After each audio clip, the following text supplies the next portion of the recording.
राम राम मंडळी, कसे आहात सगळेजण? मजेत ना? तर शुभ सकाळ सगळ्यांना. तर आत्ता वाजले सकाळचे 8 आणि माझी झालेली देवपूजा, म्हणजे देवपूजा केव्हाचीच झाली माझी. आणि आता मी करत आहे स्वयंपाकाची तयारी.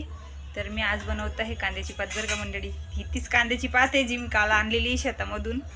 तर बघू शकता तुम्ही हे कांदे लावताना ना पुढचे ना त्यांचे पुढच्या मुळा काढून घेता आणि खालची पात राहिलेली असते ना ती वाया जाते. तर मग हे भाजीसाठी आणली जाते घरी. तर हे तर तुम्हाला माहितीच असेल, कारण तुम्ही जर शेतकरी वर्गाचे असतील तर तुम्हाला माहितीच असेल.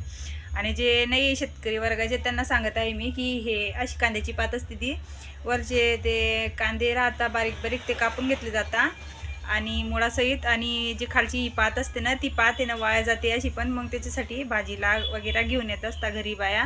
तर मी पण आणलेली आहे, खूप सारी आणलेली होती मी आणि गल्लीत पण वाटली, म्हणजे 2-3 जणांना दिली मी. म्हटलं वाया जाऊस तर कोणाला पण कोणी पण भाजी करून खातं. तर चला, तर मग मला आज ही भाजी बनवायची मुगाच्या डाळमध्ये कोरडी. तर चला, तर मग बाय, भेटू पुढच्या व्हिडिओमध्ये.